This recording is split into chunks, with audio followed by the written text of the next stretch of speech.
Hi friends, पिछले video तक हम लोगों ने 400 प्रश्न तक कवर कर चुके थे और आज के वीडियो में देखने वाले हैं 401 नंबर प्रश्न से। अगर आप लोगों को वीडियो अच्छा लग रहा है और समझ में आ रहा है तो वीडियो को लाइक, शेयर और सब्सक्राइब जरूर करें। आगे के प्रश्न को देखते हैं हम लोग। 401 नंबर कहता निम्न में से क्या समान है, जिसका सही आंसर है ए नंबर। कहता एक तीव्र गति से आता हुआ कंकड़ किसी व्यक्ति को चोट पहुँचा सकता है या खिड़की का कांच तोड़ सकता है। इसका सही आंसर है ए नंबर का। देखते हैं आगे के प्रश्न को। प्रश्न संख्या 402 देखने वाले हैं। कहता 3m द्रव्यमान की एक वस्तु को भू स्तर से h ऊंचाई तक ऊपर उठाया गया है, तो वस्तु की स्थितिज ऊर्जा क्या है। तो याद रखेंगे फ्रेंड्स, U बराबर mg/h होता है। तो द्रव्यमान दिया है 3m, g दिया ही नहीं है तो g का वैल्यू g ही लेंगे और h होगा, तो इसका गुना कर देंगे तो इसका सही आंसर होगा 3mgh होगा। तो 3mgh जिसमें होगा वो आंसर हो जाएगा। तो देखते हैं 3mgh सी नंबर में दिया हुआ है। 3mgh दिया हुआ है, सी नंबर में दिया हुआ है। आगे के प्रश्न को देखेंगे। प्रश्न संख्या 3 नंबर 403। यदि एक बंदूक से गोली चलाई जाती है और बंदूक पीछे की ओर आती है तो बंदूक की गतिज ऊर्जा क्या होगी। तो इसका सही आंसर होगा डी नंबर, गोली से अधिक होगा। बंदूक की गतिज ऊर्जा गोली से कम होगा बंदूक की गतिज ऊर्जा, यानी गोली की गतिज ऊर्जा अधिक होगा और बंदूक का कम होगा। आगे के प्रश्न को देखेंगे। प्रश्न संख्या 404। कहता एक मोबाइल को किसी बालकनी से गिराया गया। यदि मोबाइल फ़ोन का द्रव्यमान 0.5 kg है और मोबाइल फ़ोन 100 मीटर की ऊंचाई से गिराया जाता है तो जी का वैल्यू जी बराबर 10 मीटर पर सेकेंड स्क्वायर है, तो मोबाइल फ़ोन की स्थितिज ऊर्जा क्या होगा। तो निकाल सकते हैं आप लोग, U बराबर mgh पे निकालिए तो निकलेगा आंसर इसका। यहाँ पे आप लोग देख सकते हैं सोल्यूशन यहाँ पे दिया हुआ है, यहाँ पे mgh पे निकाल लीजिए। आगे के प्रश्न को देखेंगे। प्रश्न संख्या 405 दिया हुआ। कहता 11 kg की एक वस्तु जब भूमि के 8 मीटर की ऊंचाई पर हो तो इसमें निहित ऊर्जा क्या होगा। तो ये भी उसी पे बनेगा, आप लोग बना लीजिए, mgh पे बनेगा और इसका जी का वैल्यू 9.8 लेना है। आगे के प्रश्न को देखेंगे। प्रश्न संख्या 406 को देखने वाले हैं। 15 kg की एक वस्तु जब भूमि से 5 मीटर की ऊंचाई पर हो तो इसमें निहित ऊर्जा क्या होगा। इसमें निहित जो ऊर्जा होगा ये भी mgh पे बनेगा और जी का भी इसमें वैल्यू 9.8 लेना है। कहीं कहीं जी का वैल्यू 10 मीटर पर सेकेंड स्क्वायर लेना होता है, इसमें दिया रहता है जी का वैल्यू। आगे के प्रश्न को देखेंगे। 407 नंबर प्रश्न। भूमि से 6 मीटर की ऊंचाई पर स्थित 10 kg द्रव्यमान की एक वस्तु की ऊर्जा की गणना करें, और इसमें दिया हुआ है ई भी mgh पे बनेगा और इसका भी जी का वैल्यू लेना है 9.8। आगे के प्रश्न को देखेंगे। अगर आप लोग से नहीं बन रहा है तो देख लें, यहाँ सोल्यूशन दिया हुआ है mgh पे, देख लीजिएगा आप लोग। आगे के प्रश्न को देखते हैं। 408 नंबर प्रश्न। किसी वस्तु को ऊर्ध्वाधर ऊपर की ओर फेंका गया है और यह भूमि पर अधिकतम ऊंचाई h तक पहुंची। इसके ऊपर जाने के दौरान ऊंचाई h के 1/4 पर वस्तु में क्या होगा। इसका सही आंसर ए नंबर होगा, कम स्थितिज ऊर्जा होगा और अधिक गतिज ऊर्जा होगा। आगे के प्रश्न को देखेंगे। प्रश्न संख्या 409 देखने वाले हैं। कहता स्थितिज ऊर्जा बराबर क्या होता है। तो इसका सही आंसर होगा mgh होता है। गतिज ऊर्जा बराबर हाफ mv² होता है। गतिज ऊर्जा रहे तो हाफ mv² होगा और स्थितिज ऊर्जा का mgh होता है। आगे के प्रश्न को देखेंगे। 410 नंबर प्रश्न। 410 नंबर प्रश्न देखने वाले हैं। कहता है सही विकल्प में रिक्त स्थानों की पूर्ति करें। कहता एक वस्तु के लंबवत ऊपर की ओर फेंका जाता है, उसके ऊपर उठने के दौरान स्थितिज ऊर्जा डैश और गतिज ऊर्जा डैश होती है। तो इसका सही आंसर होगा ए और सी दोनों होगा, ए और सी, यानी ये भी होगा और ये भी होगा। पहला ए नंबर देखते हैं। बढ़ती है और घटती है, फिर बढ़ती है और घटती है, दोनों में सेम दे दिया है इसीलिए दोनों लिया हुआ है। आगे के प्रश्न को देखते हैं। पहले क्या होगा, बढ़ेगा फिर घटेगा। स्थितिज ऊर्जा अगर ऊंचाई बढ़ेगा तो गति स्थितिज ऊर्जा बढ़ेगा और ऊंचाई घटेगा तो स्थितिज ऊर्जा घटेगा। आगे के प्रश्न को देखेंगे। 411 नंबर प्रश्न, किसी वस्तु के मुक्त रूप से गिरने के दौरान निम्न में से कौन सी ऊर्जा इसके रास्ते में किसी एक बिंदु पर बढ़ जाती है? इसका सही आंसर होगा गतिज ऊर्जा मुक्त रूप से गिरने पर बढ़ जाती है। आगे के प्रश्न को देखेंगे। प्रश्न संख्या 412 देखने वाले हैं। किसी बंदूक से बुलेट दागे जाने पर बुलेट की गतिज ऊर्जा क्या होगी? तो इसका आंसर सी नंबर होगा, बंदूक की तुलना में अधिक होगा। बंदूक की तुलना में बुलेट की गतिज ऊर्जा क्या होगा? अधिक होगा। आगे के प्रश्न को देखेंगे। 13 नंबर प्रश्न देखने वाले हैं। ये सब न्यूमेरिकल आप लोग देख लीजिएगा, न्यूमेरिकल है, देख सकते हैं आप लोग, स्क्रीनशॉट कर लीजिए और सलूशन भी देख लीजिए आप लोग। आगे के प्रश्न को देखेंगे। 14 नंबर प्रश्न, 414 नंबर प्रश्न को देखते हैं। ऊर्जा का वह रूप कौन सा है जो एक साइकिल को चलाते समय उत्पन्न नहीं होता है? तो साइकिल चलाते समय कौन सी ऊर्जा उत्पन्न नहीं होता है? तो गतिज ऊर्जा उत्पन्न होता है, ऊष्मीय ऊर्जा भी होता है, यांत्रिक ऊर्जा भी होता है, रासायनिक ऊर्जा उत्पन्न नहीं होता है। तो इसका सही आंसर होगा रासायनिक ऊर्जा साइकिल चलाते समय उत्पन्न नहीं होगा। आगे के प्रश्न को देखते हैं। 415 नंबर प्रश्न, अतः निम्न में से किस राशि का मान स्थान बदलने पर भी परिवर्तन नहीं होता है? तो इसका सही आंसर होगा ए नंबर, द्रव्यमान। द्रव्यमान कहीं भी परिवर्तन नहीं होता है। आगे के प्रश्न को देखते हैं। 16 नंबर प्रश्न, निम्न में से कौन सा एक इस समूह से संबंधित नहीं है? तो इसका सही आंसर होगा द्रव्यमान समूह से संबंधित नहीं है। आगे के प्रश्न को देखते हैं। 417 नंबर प्रश्न, किसी वस्तु का जड़त्व मापने की इकाई निम्न में से क्या है? तो जड़त्व मापने की इकाई द्रव्यमान है। आगे के प्रश्न को देखते हैं। 18 नंबर प्रश्न, किसी वस्तु के द्रव्यमान का मापन किसका मापन कहलाता है? तो इसका सही आंसर होगा जड़त्व का मापन कहलाता है। द्रव्यमान का मापन जड़त्व का मापन कहलाता है। आगे के प्रश्न को देखते हैं। 19 नंबर प्रश्न को 419, वस्तु के जड़त्व को निम्न में से किसमें मापा जाता है? किसमें मापा जाता है? तो सही आंसर होगा द्रव्यमान में। आगे के प्रश्न को देखते हैं। प्रश्न संख्या 420 देखने वाले हैं।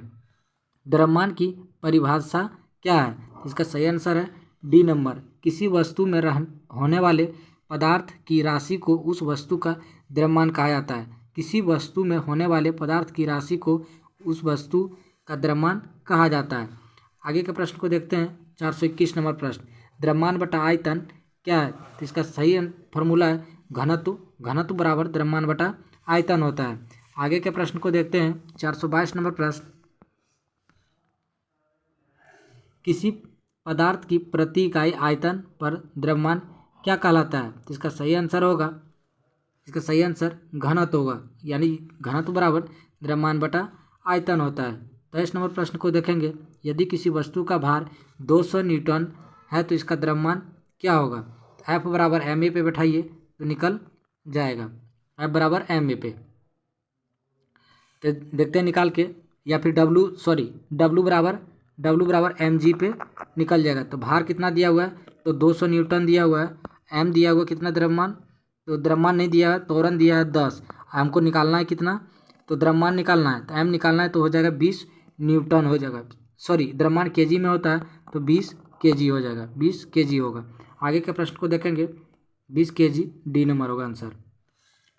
आगे के प्रश्न को देखते हैं। प्रश्न संख्या 424 देखने वाले हैं। बल बटा त्वरण क्या होता है? तो इसका सही होगा द्रव्यमान। द्रव्यमान बराबर बल बटा त्वरण होता है, यानी याद रखेंगे एफ बराबर जो होता है एम ए होता है, तो एम ए होता है। तो अगर ये गुना में है तो एफ बटा ए कर देंगे तो बचेगा क्या? इधर एम बचेगा। तो बल बटा त्वरण जो होगा एम होगा, यानी द्रव्यमान होगा। आगे के प्रश्न को देखते हैं। प्रश्न संख्या 25 को देखने वाले हैं। 425, निम्न में से कौन सा त्वरण के मान को गुरुत्वीय कारण प्रभावित नहीं करता है? तो किसको प्रभावित नहीं करता है? तो द्रव्यमान को गुरुत्वीय त्वरण प्रभावित नहीं करता है, सभी जगह समान रहता है। 426 नंबर प्रश्न को देखते हैं। 450 न्यूटन भार वाली लड़की का द्रव्यमान कितना होगा? द्रव्यमान क्या होगा? तो आगे के प्रश्न देखते हैं। ये न्यूमेरिकल दिया हुआ डब्ल्यू बराबर एम जी पे बैठा के देखिए, ये निकल जाएगा। आगे के प्रश्न को देखते हैं। 27 नंबर प्रश्न, एक वस्तु का भार 980 न्यूटन है। तो गुरुत्वीय त्वरण 9.8 दिया हुआ है, तो द्रव्यमान निकालना है। तो W बराबर mg पे बैठाइएगा तो ये भी आ जाएगा आंसर। आगे के प्रश्न को देखते हैं।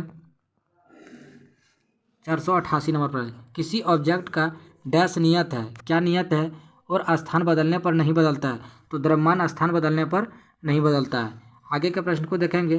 429 नंबर प्रश्न, किसी पिंड का संवेग 50 किलोग्राम मीटर पर सेकंड है और वेग 5 मीटर पर सेकंड है, तो द्रव्यमान कितना होगा। तो याद रखेंगे संवेग बराबर वेग गुना द्रव्यमान होता है। तो इस पर बैठाइए, संवेग बराबर वेग गुना द्रव्यमान होता है। तो दिया हुआ क्या क्या इसका, तो द्रव्यमान दिया हुआ है, संवेग दिया हुआ है 50 बराबर, और दिया हुआ वेग दिया हुआ 5 मीटर पर सेकंड, और द्रव्यमान निकालना है। तो कट जाएगा, तो 10 द्रव्यमान किस में आएगा, तो केजी में आएगा। तो सही आंसर होगा डी नंबर। इसका सही आंसर होगा डी नंबर। आगे के प्रश्न को देखते हैं। 430 नंबर प्रश्न को देखते हैं। यदि बल F और त्वरण a दिया हुआ है तो वस्तु का द्रव्यमान m ज्ञात करने का सूत्र क्या होगा। तो F बराबर ma होता है। तो हमको द्रव्यमान निकालना है, तो F बटा a बराबर m होगा। तो F बटा a जिसमें होगा वो आंसर होगा, बी नंबर आंसर होगा। आगे के प्रश्न को देखेंगे। 431 नंबर प्रश्न स्टार्ट कर रहे हैं। न्यूटन गति के नियम।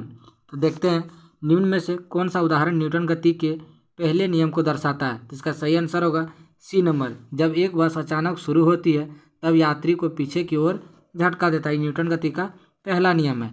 आगे के प्रश्न को देखेंगे। प्रश्न संख्या 32 को देखने वाले हैं। यदि हम पेड़ की शाखा को तेजी से हिलाएं तो कुछ पत्तियां पेड़ से अलग हो जाती है, तो यह डैश के कारण होता है। तो इसका सही आंसर होगा जड़त्व के कारण होता है। आगे के प्रश्न को देखते हैं। 433 गति का तीसरा नियम डैश और वेग के बीच संबंध है। तो याद रखेंगे गति का तीसरा नियम है v² बराबर u² प्लस 2as है। तो वेग और विस्थापन के बीच का समय है, इसको स्थिति भी बोला जाता है। तो इसका सही आंसर होगा स्थिति। वेग और विस्थापन को कभी कभी स्थिति भी बोल देते हैं। आगे के प्रश्न को देखेंगे। प्रश्न संख्या 434 देखने वाले हैं। 3 kg की एक पिस्तौल 180 मीटर पर सेकंड वेग से 40 ग्राम की गोली क्षैतिज रूप से चलाई गई पिस्तौल का प्रतिघाती वेग कितना होगा। तो आप लोग बना लीजिएगा, यहाँ पे सॉल्यूशन दिया हुआ है, आप लोग देख सकते हैं, स्क्रीनशॉट कर लीजिए। आप लोग आगे के प्रश्न को देखते हैं। प्रश्न संख्या 435 किसी वस्तु के संवेग परिवर्तन की दर बल की दिशा में आरोपित बल असंतुलित बल के समानुपाती होती है। इस नियम को क्या कहा जाता है। इसका सही आंसर होगा सी नंबर, न्यूटन गति का दूसरा नियम कहा जाता है। इस दूसरे नियम से F बराबर ma सूत्र मिलता है। आगे का प्रश्न को देखेंगे। यहाँ पे दिया हुआ है प्रथम नियम को जड़त्व का नियम कहा जाता है, द्वितीय नियम को संवेग का नियम कहा जाता है, और तृतीय नियम को क्रिया के बराबर विपरीत प्रतिक्रिया होता है। आगे के प्रश्न को देखेंगे। 436 नंबर प्रश्न गति का दूसरा नियम डैश से संबंधित है, किस नियम से संबंधित है। तो इसका सही आंसर होगा संवेग। अभी तुरंत पढ़े थे हम लोग, द्वितीय नियम संवेग से संबंधित है। आगे के प्रश्न को देखते हैं। 37 नंबर प्रश्न न्यूटन गति का दूसरा नियम किससे संबंधित है। तो न्यूटन गति का दूसरा नियम किससे संबंधित है। तो ऊर्जा के देखते हैं, दो परस्पर प्रभाव के बलों के बीच के संबंध इससे नहीं है। जड़त्व के नियम से यह भी नहीं है। बल के प्रभावों को समझने के लिए में सहायता के लिए ऊर्जा यही होगा, सी नंबर होगा इसका आंसर। इसका आंसर सी नंबर होगा, बल के प्रभावों को समझने के लिए। यहाँ बराबर ma होता है। आगे के प्रश्न को देखेंगे। 438 नंबर प्रश्न न्यूटन गति के दूसरे नियम का समीकरण क्या है। तो इसका सही आंसर होगा बी नंबर होगा। इसका सही आंसर होने वाला है बी नंबर, समीकरण F बराबर ma होता है। आगे के प्रश्न को देखेंगे। प्रश्न संख्या 39 समीकरण F बराबर ma न्यूटन गति का कौन सा नियम है। तो इसका सही आंसर होगा दूसरा नियम है, न्यूटन गति का दूसरा नियम है। आगे के प्रश्न को देखते हैं। 40 नंबर प्रश्न निम्न में से न्यूटन का कौन सा गति का नियम दीवार पर फेंका हुआ गेंद टकराकर वापस लौटता है। तो क्रिया के बराबर विपरीत प्रतिक्रिया हो रहा है, तो ये तीसरा नियम है, ये तीसरा नियम है। आगे के प्रश्न को देखेंगे। प्रश्न संख्या 441, निम्न में से कौन सा कथन न्यूटन गति से तीसरे नियम के लिए सही है? इसका सही आंसर है सी नंबर, बल अलग अलग निकाय पर विपरीत दिशा में लगता है। आगे के प्रश्न को देखेंगे। प्रश्न संख्या 442, गति के 3 नियम इनमें से किसके द्वारा प्रतिपादित किए गए हैं? इसका सही आंसर होगा न्यूटन, इसका सही आंसर होने वाला है न्यूटन। 43 नंबर प्रश्न को देखेंगे। 43 नंबर प्रश्न को देखेंगे। यहाँ पे दिया हुआ, थोड़ा देख लीजिएगा आप लोग, पहला, दूसरा और तीसरा नियम। आइजैक न्यूटन द्वारा गति के कितने नियम दिए थे? इसका सही आंसर होगा 3 नियम दिए थे। आगे के प्रश्न को देखेंगे। 44 नंबर प्रश्न देखने वाले हैं। कहता न्यूटन गति के नियमों का प्रकाशन किस वर्ष हुआ था?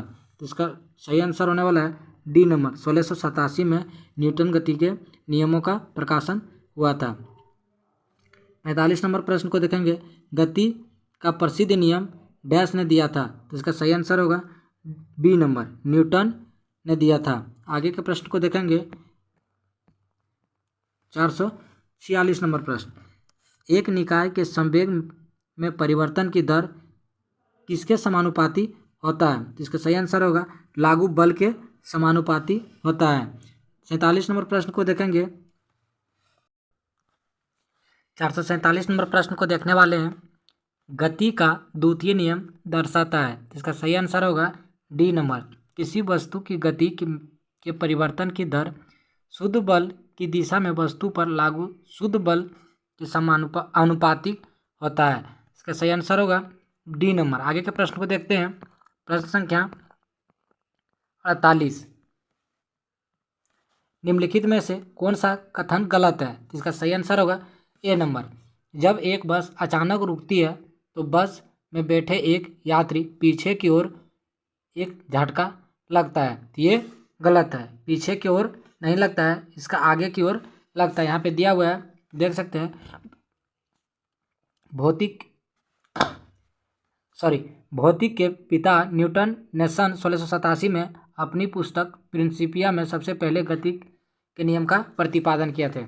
कहता है, ठहरी हुई मोटरगाड़ी या रेलगाड़ी अचानक चल पड़ने पर उसमें बैठे यात्री पीछे की ओर झुक जाते हैं, जबकि चलती हुई गाड़ी में अचानक रुकने पर बैठे यात्री आगे की ओर झुक जाते हैं।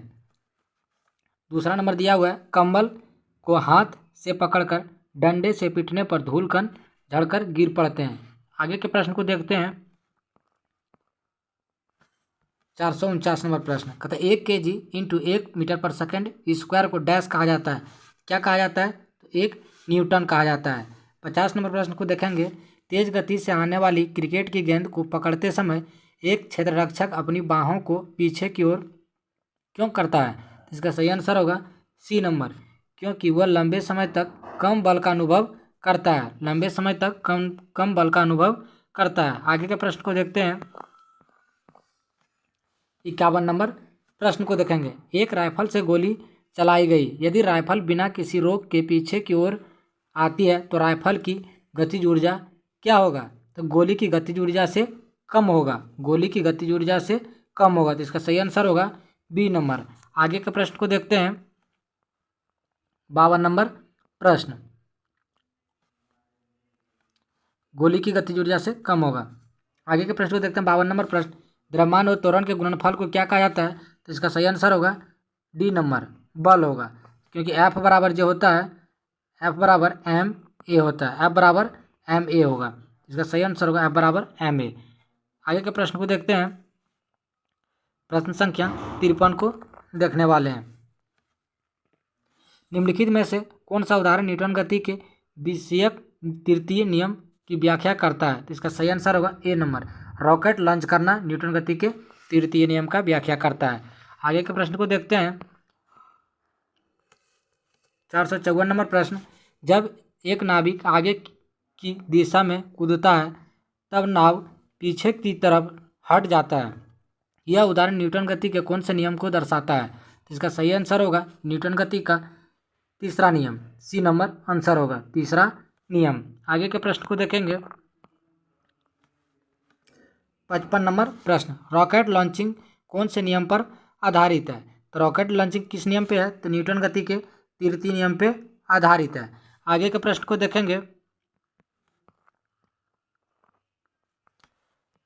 56 नंबर प्रश्न, कहता है दोनों वस्तुओं के मध्य का बल हमेशा बराबर और विपरीत होता है।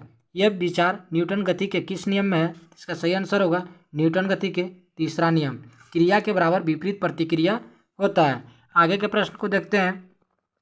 57 नंबर प्रश्न, जब एक स्थिर बस चलना प्रारंभ करती है तो उसमें खड़े व्यक्ति पीछे की ओर की दिशा में गिर जाते हैं। निम्नलिखित में से कौन सा नियम इस परिस्थिति की व्याख्या करता है? तो इसका सही आंसर होगा ए नंबर, न्यूटन गति का प्रथम नियम। आगे के प्रश्न को देखेंगे। 58 नंबर प्रश्न, कहता एक व्यक्ति स्थिर पानी में नाव पर खड़ा है। यदि वह नाव तट की ओर चलता है तो नाव क्या होगा? तो इसका सही आंसर होगा ए नंबर, नाव तट से दूर चली जाएगी, नाव तट से दूर चली जाएगी। देखेंगे 459 नंबर प्रश्न, कहते जब बंदूक से गोली छोड़ी जाती है तो बंदूक विपरीत दिशा में धक्का लगाती है। यह न्यूटन के किस नियम से है?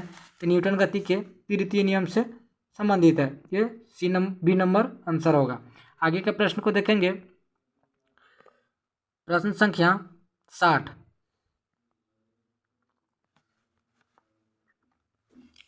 न्यूटन का गति का तीसरा नियम निम्नलिखित में से किस स्थितियों पर लागू होता है? तो इसका सही आंसर होगा ए नंबर, जब कोई व्यक्ति नाव से नदी के किनारे कूदता है तो नाव पीछे की ओर चले जाता है, नाव पीछे की ओर चले जाता है। यह तीसरा नियम का उदाहरण है। आगे के प्रश्न को देखते हैं। 461 नंबर प्रश्न देखेंगे। निम्नलिखित में से कौन सा न्यूटन गति के तीसरे नियम से संबंधित है? इसका सही आंसर होगा डी नंबर, रॉकेट लॉन्चिंग तीसरा नियम से संबंधित है। प्रश्न संख्या 62 देखने वाले हैं। बल की परिभाषा को किसके आधार पर व्याख्या किया जा सकता है? तो इसका सही आंसर होगा बी नंबर, न्यूटन गति के पहला नियम से, न्यूटन गति के पहला नियम से। आगे के प्रश्न को देखते हैं। प्रश्न संख्या 63 देखने वाले हैं। न्यूटन के गति के प्रथम नियम का अन्य नाम क्या है? तो इसका सही आंसर होगा जड़त्व का नियम कहा जाता है, जड़त्व का नियम कहा जाता है। आगे के प्रश्न को देखेंगे। यहाँ पे दिया हुआ देख सकते हैं आप लोग। प्रथम नियम को जड़त्व नियम कहा जाता है, द्वितीय नियम को संवेग का नियम कहा जाता है और तृतीय नियम को क्रिया के बराबर विपरीत प्रतिक्रिया कहा जाता है। प्रश्न संख्या 464 को देखने वाले हैं। किसी क्षण किसी रॉकेट का त्वरण निर्वासित गैसों के वेग की घात n के समानुपाती होता है। यह n का मान होना चाहिए। तो n का मान क्या होना चाहिए? तो इसका सही आंसर होगा ए नंबर, n का मान 1 होना चाहिए। आगे के प्रश्न को देखते हैं।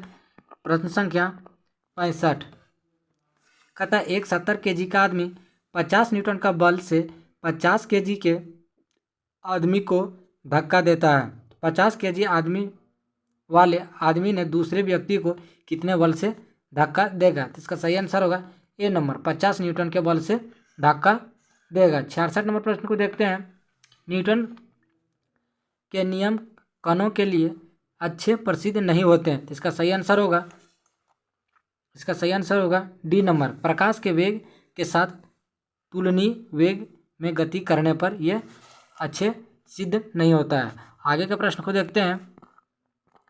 467 नंबर प्रश्न, आकर्षण के गुरुत्वाकर्षण बल के अभाव में रॉकेट पर प्रणोद डैश होता है। तो क्या होता है? इसका सही आंसर होगा डी नंबर, स्थिर होता है। प्रणोद क्या होता है? तो स्थिर होता है। आगे के प्रश्न को देखते हैं। 68 नंबर प्रश्न, कहता स्थिर या गतिज अवस्था में परिवर्तन का विरोध करने की एक वस्तु में प्रवृत्ति को क्या कहा जाता है? इसका सही आंसर होगा डी नंबर, जड़त्व कहा जाता है। आगे के प्रश्न को देखते हैं। 69 नंबर प्रश्न, एक ऊंची छलांग लगाने वाली ऊंची छलांग से पहले कुछ समय तक दौड़ता है ताकि डैश का जड़त्व उसे लंबी छलांग लेने में मदद करें। तो इसका सही आंसर होगा डी नंबर। इसका सही आंसर होगा डी नंबर। कहता है यहाँ गति का जड़त्व उसे लंबे छलांग लगाने में मदद करता है। सभी के सभी बहुत लेंदी प्रश्न दिए हुए हैं, आप लोग देख सकते हैं कितना लेंदी प्रश्न दिया हुआ है, इसलिए थोड़ा टाइम अधिक लग रहा है। आगे के प्रश्न को देखते हैं। 470 नंबर प्रश्न, मेज पर रखी गई पुस्तकों का ढेर डैश के कारण हटता नहीं है। तो इसका सही आंसर होगा ए नंबर, जड़ता के कारण हटता नहीं है। आगे के प्रश्न को देखते हैं। 471 नंबर प्रश्न, अविचलित वस्तुओं के आराम में रहने या समान वेग से चलने की प्रवृत्ति को क्या कहते हैं। तो इसका सही आंसर होगा बी नंबर, जड़त्व कहते हैं। क्या कहते हैं? तो जड़त्व कहते हैं। आगे के प्रश्न को देखते हैं। 72 नंबर प्रश्न, 72 नंबर प्रश्न कहता किसी स्थिर वस्तु के स्थिर रहने या गतिशील वस्तु के उसी गतिशील से रहने की प्रक्रिया क्या कहलाता है। तो इसका सही आंसर होगा जड़त्व, जड़त्व होगा। आगे के प्रश्न को देखते हैं। 73 नंबर प्रश्न को देखते हैं। समापन रेखा को पार करने के बाद भी एक धावक भागना जारी क्यों रखता है। तो आगे के देखते हैं। इसका आंसर बी नंबर होगा। इसका आंसर होगा बी नंबर। कहता गति के जड़ता उसे आगे बढ़ाती है, गति के जड़ता उसे आगे बढ़ाती है। आगे के प्रश्न को देखते हैं। 74 नंबर प्रश्न को देखेंगे। जड़त्व का नियम किसके द्वारा प्रतिपादन किया गया था। इसका सही आंसर होगा न्यूटन। जड़त्व का नियम न्यूटन के द्वारा प्रतिपादित किया गया था। देखते हैं 75 नंबर प्रश्न को देखते हैं। जब कार एक घुमावदार सड़क पर मुड़ती है तो उसमें बैठे यात्री स्वयं पर केंद्र की विपरीत दिशा में एक बल महसूस करते हैं। यह बल का किस नियम के कारण होता है। तो इसका सही आंसर होगा बल के जड़त्व के कारण होता है, जड़त्व के कारण होता है। आगे के प्रश्न को देखेंगे। 76 नंबर प्रश्न, 76 नंबर प्रश्न, जब एक गिलास पर रखे एक कार्ड को अंगुली से धक्का दिया जाता है तो उस पर रखा सिक्का गिलास में गिर जाता है। यह कथन किस नियम को व्याख्यायित करता है। यह सही आंसर होगा जड़त्व का नियम, जड़त्व का नियम का व्याख्यायित करता है। आगे के प्रश्न को देखते हैं। 77 नंबर प्रश्न को देखने वाले हैं। निम्नलिखित में से किसके माध्यम जड़त्व का मान अधिकतम होता है। इसका सही आंसर होगा डी नंबर, रेलगाड़ी और हवाई जहाज में जड़त्व का मान अधिकतम होता है। आगे के प्रश्न को देखते हैं। अब स्टार्ट कर रहे हैं, बल को स्टार्ट कर रहे हैं। बल का समीकरण क्या है। तो F बराबर होता है एम ए, F बराबर एम ए होता है। यहाँ पे दिया हुआ है, देख सकते हैं आप लोग। आगे के प्रश्न को देखेंगे। प्रश्न संख्या 79 को देखने वाले हैं। यदि 10 न्यूटन और 5 न्यूटन के दो बल एक वस्तु पर एक ही दिशा में लगाए जाते हैं तो वस्तु पर कार्यरत कुल बल कितना होगा। इसका सही आंसर होगा सी नंबर, 15 न्यूटन बल होगा। आगे के प्रश्न को देखते हैं। यहाँ पे सॉल्यूशन दिया हुआ देख सकते हैं। आगे के प्रश्न को देखते हैं। 480 नंबर प्रश्न कहता है यदि एक m द्रव्यमान वाली वस्तु को जमीन से h ऊंचाई पर उठाया जाता है तो इस क्रिया के लिए बल की आवश्यकता होती है। तो वस्तु को उठाने के लिए आवश्यक न्यूनतम बल आवश्यक होती है। वस्तु पर उठाने के लिए आवश्यक न्यूनतम बल डैश के समान होता है। किसके समान होता है। तो वस्तु के वजन के समान होता है। आगे के प्रश्न को देखेंगे। 481 नंबर प्रश्न, m द्रव्यमान की कोई वस्तु जो त्वरण a से गतिशील है तो उस पर प्रयुक्त बल कितना होगा, क्या होगा। तो बल F बराबर जो होता है एम ए होता है, एम ए, तो एम ए होगा, सी नंबर आंसर होगा। आगे के प्रश्न को देखते हैं। 82 नंबर प्रश्न, जब किसी प्रतिरक्षा बल F को विपरीत दिशा में लगाया जाता है तो दो दिशाओं के बीच का कोण कितना होता है। इसका सही आंसर होगा 180 डिग्री होता है विपरीत दिशा में। आगे के प्रश्न को देखते हैं। 83 नंबर प्रश्न, निम्नलिखित में से कौन सी भौतिक इकाई एक वस्तु की स्थिर या एक समान गतिशील स्थिति को बदलती है। यह बदलने की प्रयास करती है। यह किससे संबंधित है। तो ये सी नंबर, बल से संबंधित है। आगे के प्रश्न को देखते हैं। 84 नंबर प्रश्न, कोई वस्तु सतत चाल से गति करती है जब इस पर कोई डैश न लग रहा हो, तो सतत चाल से करेगा तो इसका सही आंसर होगा बल। कहता कोई वस्तु सतत चाल से गति करती है जब इस पर कोई बल ना लग रहा हो, यहाँ होगा बल, बल ना लग रहा हो। आगे के प्रश्न को देखते हैं।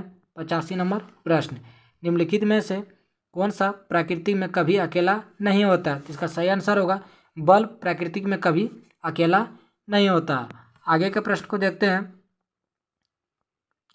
86 नंबर प्रश्न देखते हैं।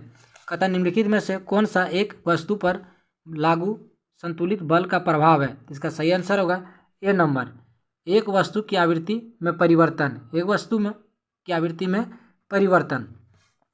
आगे के प्रश्न को देखते हैं। 87 नंबर प्रश्न, बल F बराबर जो होता है ma होता है, यानी द्रव्यमान गुना त्वरण होता है। आगे के प्रश्न को देखते हैं।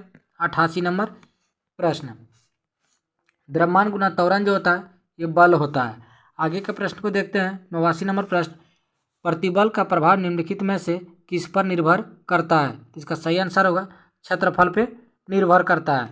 आगे के प्रश्न को देखते हैं। 90 नंबर प्रश्न, मुक्त रूप से गति करने में सक्षम 10 केजी द्रव्यमान की एक वस्तु पर जब 10 न्यूटन का बल लगाया जाए तो निम्न में से कौन सा कथन लागू होगा? इसका सही आंसर होगा सी नंबर, 1 मीटर पर सेकंड स्क्वायर त्वरण की गति होगा। याद रखेंगे आप लोग बना सकते हैं F बराबर ma पे बना सकते हैं, क्योंकि दिया हुआ है द्रव्यमान दिया हुआ 10 केजी, हमको त्वरण निकालना है तो A कर देंगे और F दिया हुआ इधर 10 न्यूटन, तो ये कट जाएगा, तो ये जो होगा 1 मीटर पर सेकंड स्क्वायर होगा। याद रखेंगे। आगे के प्रश्न को देखते हैं। 91 नंबर प्रश्न, यदि एक वस्तु दोनों सिरों से पकड़कर खींची जाती है तो उस पर लागू बल को क्या कहा जाता है? इसका सही आंसर होगा डी नंबर, खिंचाव कहा जाता है। 92 नंबर प्रश्न को देखते हैं। कहता है एक स्थिर बल 2 सेकंड की अवधि के लिए 5 केजी द्रव्यमान की वस्तु पर कार्य करता है। यह वस्तु के वेग को 4 मीटर पर सेकंड से 7 मीटर पर सेकंड तक बढ़ा देता है, तो प्रयुक्त बल की मात्रा ज्ञात करें। इसका सही आंसर होगा सी नंबर, 7.5 न्यूटन। आप लोग सोल्यूशन देख सकते हैं, यहाँ पे दिया हुआ, आप लोग देख लीजिए। आगे के प्रश्न को देखते हैं। 93 नंबर प्रश्न, 30 मीटर पर सेकंड के वेग से गतिमान 100 ग्राम द्रव्यमान की एक क्रिकेट गेंद को एक खिलाड़ी द्वारा 0.05 सेकंड में रोक दिया जाता है, तो खिलाड़ी द्वारा लगाया गया औसत बल कितना होगा? इसका सही आंसर है सी नंबर, -60 न्यूटन। ये देख सकते हैं आप लोग, सोल्यूशन यहाँ पे दिया हुआ है। 94 नंबर प्रश्न देखते हैं। कहता 2 केजी की वस्तु 4 मीटर पर सेकंड स्क्वायर के त्वरण से गति कर रहा है, तो इस पर लगने वाला कुल बल कितना होगा? तो आप लोग देख सकते हैं बराबर ma पे बैठा के निकाल सकते हैं, तो देख लेते हैं इसका कितना होगा। तो 2 केजी दिया हुआ है, द्रव्यमान दिया हुआ 2 केजी इंटू त्वरण दिया हुआ 4 और F निकालना है हमको बल, तो F बराबर ma होता है, तो 8 गुना करने के बाद 8 आ रहा है, तो 8 न्यूटन हो जाएगा। इसका सही आंसर होगा डी नंबर। देखते हैं 95 नंबर प्रश्न को। 95 नंबर प्रश्न को देखते हैं। 100 किलोग्राम द्रव्यमान की एक पिंड 5 सेकंड तक 5 मीटर पर सेकंड से 15 मीटर पर सेकंड हो जाती है, तो उस पर एक समान त्वरण आरोपित है, तो पिंड पर आरोपित बल की गणना कीजिए। तो याद रखेंगे फ्रेंड्स, F बराबर जो होता है ma होता है, तो त्वरण निकालने का जो फार्मूला होता है A बराबर v माइनस यू लिख सकते हैं, बटा t लिख सकते हैं, तो इसी पे बैठा के आप लोग निकालिए। तो F बराबर m into v minus u by t पे आप लोग निकाल के बैठा के देखिए, आंसर आ जाएगा। आगे के प्रश्न को देखते हैं। 96 नंबर प्रश्न को देखेंगे। 20 किलोग्राम द्रव्यमान वाली वस्तु को 4 मीटर पर सेकंड के त्वरण के साथ हस्तांतरित होता है, तो उस पर लगने वाले बल की मात्रा की गणना करें। तो उसी पे बैठाइए बराबर ma पे, ये भी निकलेगा, ए नंबर आंसर होगा 80 न्यूटन। आगे के प्रश्न को देखते हैं। 97 नंबर प्रश्न, 100 न्यूटन का एक बल 50 केजी द्रव्यमान की एक वस्तु पर लगाया जाता है, तो उत्पन्न होने वाले त्वरण इसमें निकालना है, तो आप बराबर ma पे निकाल सकते हैं आप लोग। आगे के प्रश्न को देखते हैं। 98 नंबर प्रश्न, एक स्थिर बल 2 सेकंड की अवधि के लिए 5 किलोग्राम द्रव्यमान वस्तु पर कार्य करता है। यदि वस्तु का वेग 6 मीटर पर सेकंड से 8 मीटर पर सेकंड तक बढ़ा देता है तो प्रयुक्त बल की मात्रा क्या होगा? तो उसी पे निकालिए, F बराबर m v minus u by t पे निकालिएगा तो आंसर आ जाएगा। आगे के प्रश्न को देखते हैं। प्रश्न संख्या 499 कहता 25 kg के द्रव्यमान वाली कोई वस्तु 8 मीटर पर सेकंड स्क्वायर समान त्वरण के साथ गतिमान है, तो वस्तु द्वारा लगाया गया बल कितना होगा? तो F बराबर ma पे निकल जाएगा, ma पे निकलेगा। आगे के प्रश्न को देखते हैं। 500 नंबर प्रश्न को देखने वाले, किसी पदार्थ पर डैश कार्य करने के बावजूद भी उसके आकार में परिवर्तन न होने का गुण क्या कहलाता है? तो इसका सही आंसर होगा सी नंबर, बाह्य बल दृढ़ता। बाह्य बल दृढ़ता कहलाता है।